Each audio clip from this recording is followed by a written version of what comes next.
Hello दोस्तों, मैं जयकांत सैनी स्वागत करता हूं आपके अपने चैनल भारत IQ में। हम डिस्कस करें राजस्थान पत्रिका न्यूज़पेपर जयपुर एडिशन 21 सितंबर।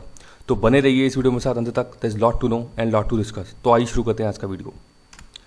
दोस्तों, वीडियो शुरू करने से पहले मैं आपको एक बात बताना चाहूँगा। यहाँ पे 19 सितंबर को लाइब्रेरियन का एग्ज़ाम हुआ राजस्थान के अंदर। तो वहाँ उस एग्ज़ाम के अंदर तकरीबन 50 क्वेश्चंस जीके के आए हैं। तो उन 50 क्वेश्चन में से 3 क्वेश्चन डायरेक्टली राजस्थान पत्रिका की वीडियो से हिट हुए हैं, राइट। तो अब मैं आपसे आपको ये बोलना चाहूँगा कि यदि आप वास्तव में इन पत्रिकाज के ये जो एनालिसिस हो रहे हैं, डेली डिस्कशन सुन रहे हैं आप, इनसे आप वाकई यदि फ़ायदा उठाना चाहते हैं, आप एग्ज़ाम क्रैक करना चाहते हैं, तो आप ये वीडियो सुनने के साथ, देखने के साथ अपने साथ नोट पैड लेकर ज़रूर बैठिएगा, क्योंकि तभी आपको फ़ायदा होगा। अदरवाइज आप भूल जाएंगे, बहुत सारे फैक्ट हो जाते हैं। तो आप नोट पैड लेके बैठिएगा। जो भी मैं आपको बताता हूँ, ऐसा इन्फॉर्मेशन जो एक्स्ट्रा होती है, जो आपको लगता है कि आपने नहीं सुनी है, वो आप नोट करते जाइए साथ के साथ, तभी आप इसका सही में फ़ायदा उठा सकते हैं। मैं आपको वो पेपर डिस्कस भी करूँगा अभी 1-2 दिन में आने वाले लाइब्रेरियन का जो एग्ज़ाम हुआ 19 सितंबर को राजस्थान के अंदर। तो मेरी आपसे यही गुजारिश है कि आप नोट पैड लेके बैठेंगे तो आपको और अच्छे रिजल्ट्स आगे देखने को मिलेंगे। तो अब शुरू करते हैं वीडियो। पेज नंबर हम बात की जा रही है। ये बात की गई है यहाँ पे कि समुद्री कुछ जीव हैं, इनके संबंध में बात की गई है। ये एक्टोथम और एंडोथम 2 होते हैं। मैं आपको बता देता हूँ थोड़ा इनके बारे में। तो एक होते हैं एंडोथम्स, इनको रेगुलेटर और होम्योथम्स भी बोलते हैं। ये टर्म है, तीनों के तीनों एक ही कैटेगरी के लिए यूज होते हैं। तो ये कौन होते हैं? एंडोथम्स और होम्योथम्स। ये वार्म ब्लडेड जानवर होते हैं, जैसे कि इंसान हो गए। ये क्या करते हैं? हीट जनरेट करते हैं और ये अपना बॉडी का एक इंटरनल टेम्परेचर मेंटेन करते हैं, जैसे कि 37 डिग्री टेम्परेचर मेंटेन करते हैं हम ह्यूमंस। इसमें जैसे कि मानव हो गए, मैमल्स हो गए, ये इसके अंदर आते हैं। तो क्या होता है कि जैसे आपको पता है कि हम लोग जो हैं, कभी सर्दी पड़ती है, कभी बहुत तेज़ गर्मी पड़ती है, तो ऐसा नहीं है कि हम उसको सहन नहीं कर सकते, हम सहन कर सकते हैं, क्योंकि हमारी बॉडी के अंदर एक इंटरनल टेम्परेचर भी होता है। तो ये होते हैं एंडोथम्स। इसके अलावा एक होते हैं फिर आपके एक्टोथम्स, कन्फर्मस और पॉइक्लोथम्स। ये भी एक ही कैटेगरी है, तीनों के लिए अलग अलग नाम यूज किए जा सकते हैं, तो आपको पता होना चाहिए। तो एक्टोथम्स के बारे में न्यूज़ यहाँ पे दी गई है कि पर्यावरण का जो जलवायु परिवर्तन हो रहा है, उसका प्रभाव इनके ऊपर पड़ रहा है, इनकी उम्र कम हो रही है, इनका अस्तित्व जो है वो संकट में है। तो ये बात की गई है। ये कोल्ड ब्लडेड जानवर होते हैं, इनको पर्यावरण पर ही निर्भर रहना पड़ता है, जैसे कि सांप और मेंढक। आपने सुना होगा कि इनको बोलते हैं कोल्ड ब्लडेड जानवर। तो ज़्यादा गर्मी, ज़्यादा ठंड होने पर ये नहीं दिखेंगे आपको। ये इनका जो टेम्परेचर से एक्चुअली मेंटेन नहीं कर पाते हैं बॉडी का अब ये अंदर ये अपने, तो इनको बाहरी टेम्परेचर पे ही निर्भर रहना होता है। अगर ज़्यादा कम या ज़्यादा यदि कोई टेम्परेचर ज़्यादा हो जाता है 50-60 डिग्री पे, तो ये मर जाएंगे, या फिर बहुत ज़्यादा कम हो जाए टेम्परेचर तो भी ये मर जाएंगे। तो ये इशू आता है इनके साथ में। तो आपको पता होना चाहिए एक्टोथम्स और होम्योथम्स, एक्टोथम्स और एंडोथम्स क्या होते हैं, इनके बीच क्या फ़र्क होता है। तो ये यहाँ पे न्यूज़ कवर की गई है इस न्यूज़ के अंदर। आगे देखते हैं। पेज नंबर हम पे बात की जा रही है। ये चीन से संबंधित न्यूज़ है। चीनी हैकर्स का मामला है। पर भारत की जो संरक्षित जो कंप्यूटर है, वहाँ पे सेंधमारी कर दी है चीन के द्वारा। तो ये कोबाल्ट स्ट्राइक का यूज़ किया है। ये एक मालवेयर है, कोबाल्ट स्ट्राइक मालवेयर आपने सुना होगा, जो कि गलत तरीके से इन्फॉर्मेशन निकालता है कंप्यूटर्स में से। तो ये चीन ने प्रयास किया है भारतीय जो सुरक्षा है उसको भेदने का। तो यहाँ पे न्यूज़ कवर की गई है। तो आप याद रखिएगा कोबाल्ट स्ट्राइक क्या है। तो एक मालवेयर है। पेज नंबर 5 पे बात की जा रही है अन्ना सागर झील की। अन्ना सागर झील अजमेर जिला के अंदर है। तो यहाँ पे ये है, और यहाँ पे ये झील जो है नाग पहाड़ व तारागढ़ के मध्य स्थित है। ये फैक्ट है, आप नोट कीजिएगा, इंपॉर्टेंट है। इस झील का निर्माण कराया था अर्णोराज ने 1137 में। चंद्रा नदी के जल को रोककर इसका निर्माण कराया गया था। तो इंपॉर्टेंट फैक्ट है ये। पेज नंबर 5 पे एक और न्यूज़ है। ये बात की जा रही है बिसलपुर बांध से संबंधित न्यूज़ है। तो बिसलपुर बांध राजस्थान की सबसे बड़ी पेयजल परियोजना है। ये राजमहल टोंक के अंदर अवस्थित है। बिसलपुर बांध का ही पूछा जाए, टोंक के अंदर है ये। यहाँ पर त्रिवेणी संगम होता है, 3 नदियाँ आकर के मिलती हैं। इनका नाम है बनास, खारी, डाई। तो इंपॉर्टेंट नदियाँ हैं, आपको पता होना चाहिए। आगे देखते हैं। पेज नंबर 6 पे बात की गई है। कल मैंने आपको 3 विधेयक का डिस्कस किया था कृषि से संबंधित। उसमें से 2 विधेयक अभी कल ही पास हो गए राज्यसभा के अंदर। तो वहाँ पे ये एडिटोरियल उसके लिए कवर किया गया है। तो मैं उनके ऊपर डिटेल में एक अलग से वीडियो बनाऊंगा। तो अभी कुछ फैक्ट्स देख लेते हैं। तो भारत सरकार का एम था कि जो किसान है उनकी आय को दोगुना करना है 2022 तक। तो इसके लिए उनका जो प्लान है वो है कृषि निर्यात को दोगुना करना है। तो इससे संबंधित बिल भी है, कॉमर्स एंड ट्रेड करके जो बिल आए हैं वो पास हो गए राजस्थान राज्यसभा में। तो ये क्या चाहते हैं, कृषि निर्यात को दोगुना करके इसको $60 बिलियन तक लेकर जाना चाहते हैं 2022 तक। ये भी आपको पता होना चाहिए, फैक्ट है इंपॉर्टेंट ये। इसके अलावा राष्ट्रीय कृषि निर्यात नीति बनाई गई थी 2018 के अंदर। राज्यसभा ने कृषि संबंधी दोनों बिल जो है पास कर दिए हैं, जैसा कि मैंने आपको बताया है, ये कल ही पास किए इन्होंने।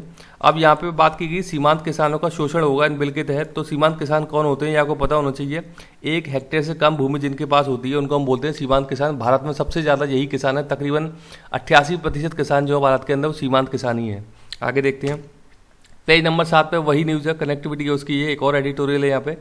तो ये साक्षात्कार है मंत्री जी का, यहाँ पे बताया है इसमें। तो इससे संबंधित कुछ और फैक्ट देखते हैं। कृषि जो है वो राज्य का विषय है, ये आपको पता होना चाहिए। पॉलिटी के अंदर पूछा जाता है कि कृषि केंद्र का 3 सूचियाँ हैं, राज्य सूची, समवर्ती सूची, केंद्रीय सूची।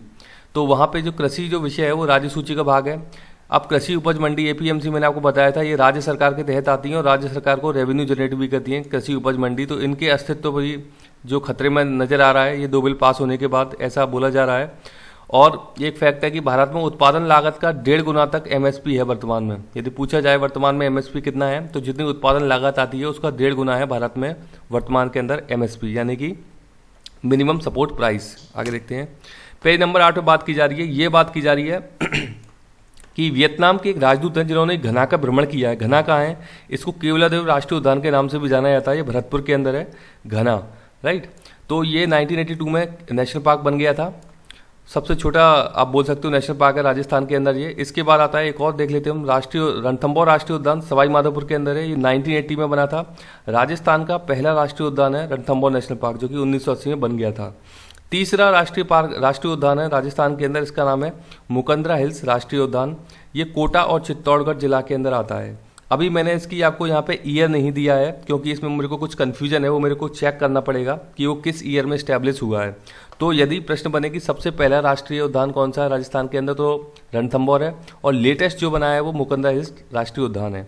अब एक और प्रश्न बन सकता है इसमें कि मुकंदरा हिल्स टाइगर रिजर्व, तो मुकंदरा हिल्स राष्ट्रीय उद्यान तो कोटा चित्तौड़गढ़ के अंदर दर्शाया गया है, और मुकंदरा हिल्स टाइगर रिजर्व यदि पूछता है तो यहाँ पे 4 जिले हैं, कोटा, बूंदी, झालावाड़ और चित्तौड़गढ़।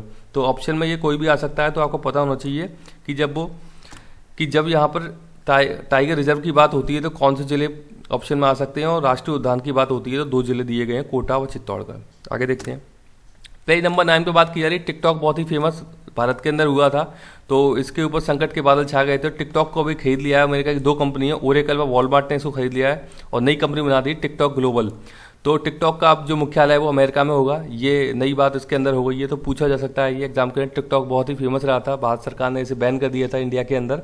आगे देखेंगे इसमें क्या और न्यूज़ बनती है, क्या भारत में चालू होगा नहीं होगा दोबारा से। ये पेज नंबर 9 पे एक और न्यूज़ देखते हैं। ये बात है भारत में एफपीआई यानी कि फॉरेन पोर्टफोलियो इन्वेस्टमेंट बढ़ रहा है। विदेशी निवेशक जो है भारत के अंदर अपनी निवेश करने में रुचि दिखा रहे हैं। तो एफपीआई क्या होता है? भारत के अंदर जो विदेशी लोग होते हैं वो निवेश 2 तरीके से करते हैं, एफडीआई और एफपीआई। एफडीआई होता है फॉरेन डायरेक्ट इन्वेस्टमेंट और एफपीआई होता है foreign portfolio investment. Portfolio investment में क्या करते हैं ये, इनको कुछ नहीं करना है, ये सीधे हमारे स्टॉक मार्केट में आएंगे, वहाँ पे अपना इन्वेस्टमेंट कर देंगे। ये होता है पोर्टफोलियो इन्वेस्टमेंट। अब ये जो इन्वेस्टमेंट होता है इस प्रकार का, तो इसमें क्या है कि मतलब कोई स्थायीपन नहीं होता है इसके अंदर। सपोज कि 21 सितंबर को इन्होंने इन्वेस्टमेंट किया और 22 सितंबर को पता लगा सारे के सारे मतलब कि 50% फॉरेन इन्वेस्टर जो हैं अपना मनी लेकर के चले गए। लेकिन जो एफडीआई होता है, एफडीआई एक तरीके से आप कह सकते हैं स्थायी प्रकार का निवेश होता है, क्योंकि यहाँ पे ऐसे आप तुरंत नहीं भाग सकते हो कि आप मनी लाए अपनी, यहाँ पे आपने सपोज कि आपने रिफाइनरी इस्टेब्लिश की है भारत के अंदर, अब आप ऐसे भाग नहीं सकते हो आपने इस्टेब्लिश की, क्योंकि रिफाइनरी बनने में टाइम लगता है, इंफ्रास्ट्रक्चर क्रिएट होता है पूरा का पूरा। तो ये बेसिक डिफरेंस होते हैं। एफडीआई को इसलिए अच्छा भी माना जाता है भारत के अंदर, क्योंकि कई सारे लोगों को रोजगार मिलता है इसके अंदर, बहुत मतलब इकोनॉमिक प्रोग्रेस होती है एक। हालांकि इकोनॉमिक प्रोग्रेस एफपीआई के अंदर भी होती है, लेकिन ये एक अस्थायी प्रकृति का निवेश है एफपीआई। इसमें कभी भी इन्वेस्टर है वो छोड़ के जा सकता है, मतलब कि 10 घंटे के अंदर आउट हो सकता है, 12 घंटे के अंदर आउट हो सकता है 5 महीने 6 महीने बना रहे वो। तो ये होता है बेसिक डिफरेंस एफपीआई और एफडीआई के अंदर। तो यहाँ पे ये इसकी न्यूज़ कवर की गई है। आगे देखते हैं, पेज नंबर 9 पे स्पोर्ट न्यूज़ है। यूसेन बोल्ट की बात की जा रही है। यहाँ पे बहुत ही तेज धावक है दुनिया के, ये इनका संबंध जमैका देश से है। तो ये इनकी पिक्चर है, यहाँ पे देख सकते हैं आप। तो आपको पता होना चाहिए कि यूसेन बोल्ट कौन है, तो जमैका देश से इनका संबंध है। आगे देखते हैं, पेज नंबर 10 पे बात की जा रही है। ये बात है ग्रीस देश की, मैं आपको कल ही डिस्कस करके चुका हूँ। ग्रीस, यहाँ पे एक इयानोस चक्रवाती तूफान आया है। तो इयानोस इयोनियन एक द्वीप है, ग्रीस का हिस्सा है ये, मतलब ग्रीस देश के अंदर आता है इयोनियन द्वीप। मैं आपको मैप के थ्रू बताऊंगा। यहाँ पे उष्ण कटिबंधीय चक्रवात तूफान आया है इयानोस। तो आपको पता होना चाहिए पूछ लिया जा सकता है एग्जाम के अंदर। इसका मैप दिखाता हूँ मैं। ये है ग्रीस देश, यहाँ पे है आयोनियन सी और ये है आयोनियन आइलैंड, यानी कि यूनियन जो मैं बात कर रहा हूँ, तो यहाँ पे वो आया है जो चक्रवात की बात की गई है। तो आपसे क्वेश्चन ये पूछा जा सकता है कि यूनियन जो आइलैंड है वो कौन से सी के अंदर, तो आपको बताना है कि आयोनियन सी के अंदर ही है आयोनियन आइलैंड और ग्रीस देश का हिस्सा है ये, तो आपको ये पता होना चाहिए। इसके साउथ में फिर मेडिटेरियन सी है, आपको मैं दिखाई चुका हूँ पहले भी मैप के थ्रू। आगे देखते हैं। पेज नंबर 10 पे बात की जा रही है, ये बात की जा रही है IMF की। तो IMF जो है वॉशिंगटन के अंदर इसका हेडक्वार्टर है और IMF की हेड का नाम है क्रिस्टीना जॉर्जिवा। अब IMF के जो कार्यकारी निदेशक हैं यानी कि एग्जीक्यूटिव डायरेक्टर, तो उनके जो सलाहकार हैं वो नियुक्त किया है सीमांचल दास को। ये भारत के एक IRS ऑफिसर हैं सीमांचल दास, इनको कार्यकारी निदेशक के सलाहकार नियुक्त कर दिया है IMF के। तो ये यहाँ पे न्यूज़ कवर की गई है, तो आपको पता होना चाहिए IMF की हेड के बारे में, IMF का हेडक्वार्टर और अभी कौन व्यक्ति हैं जिनको कि कार्यकारी निदेशक के सलाहकार के रूप में नियुक्त किया गया IMF में। पेज नंबर 10 पे बात की जा रही है, ये बात की जा रही है, यहाँ पे कुछ न्यूज़ कवर की गई है रिपब्लिक ऑफ आयरलैंड से संबंधित, तो उसको हम देखते हैं। रिपब्लिक ऑफ आयरलैंड की जो कैपिटल है वो डबलिन है, यहाँ की मुद्रा है यूरो और ये ब्रिटिश आइल का भाग है ये। तो मैं आपको मैप के थ्रू बताता हूँ ब्रिटिश आइल क्या होता है। तो ये आप देख सकते हैं, ये पूरा का पूरा आप देखिए, ये है ब्रिटिश आइल, राइट। इस ब्रिटिश आइल के अंदर ये है रिपब्लिक ऑफ आयरलैंड, इसकी कैपिटल है डबलिन। ये तो हो गया एक हिस्सा जो मैं आपको न्यूज़ के थ्रू बता रहा हूँ। अब इसके अलावा भी आपको कुछ देखना है यहाँ पे। तो आपसे पूछा जाए कि यूके देश के अंदर कौन कौन से एरियाज आते हैं, तो आपको बताना है यूके यहाँ से शुरू होता है। यूके, ये देखिए रेड लाइन जो मैं बना रहा हूँ अभी, ये है यूके। यूके पूछा जाएगा तो उसमें आता है स्कॉटलैंड नॉर्थ में हो गया, वेल्स इंग्लैंड और नदर्न आयरलैंड। यदि नदर्न आयरलैंड पूछेगा तो ये यूके का पार्ट है, ना कि रिपब्लिक ऑफ आयरलैंड का पार्ट है, राइट। अब पूछा जाए यदि ग्रेट ब्रिटेन, तो ग्रेट ब्रिटेन ये है, ये वाला पार्ट स्कॉटलैंड वेल्स इंग्लैंड वाला पार्ट जो है, तो ये है इसका क्या है ग्रेट ब्रिटेन। तो सबसे छोटा जो हिस्सा होता है ग्रेट ब्रिटेन, उससे बड़ा यूके और सबसे बड़ा होता है ब्रिटिश आइल। तो मुझे आशा है कि इसके थ्रू आपको समझ में आया होगा, क्लियर हो गया होगा कि ब्रिटिश आइल, ग्रेट ब्रिटेन और यूके में क्या फ़र्क है। आप नोट जरूर कर लीजिएगा क्योंकि बहुत बार एग्जाम में पूछा गया है, फ्रीक्वेंटली पूछा जाता है ये एग्जाम के अंदर। तो आई होप कि वीडियो आपको अच्छा लगा होगा। वीडियो अच्छा लगा है तो ज़रा लाइक करें, शेयर करें, सब्सक्राइब करें ताकि और भी लोग इस वीडियो का फ़ायदा उठा सकें। कोई सुझाव मुझे देना चाहते हैं कमेंट बॉक्स में भेज सकते हैं। इसी के साथ धन्यवाद।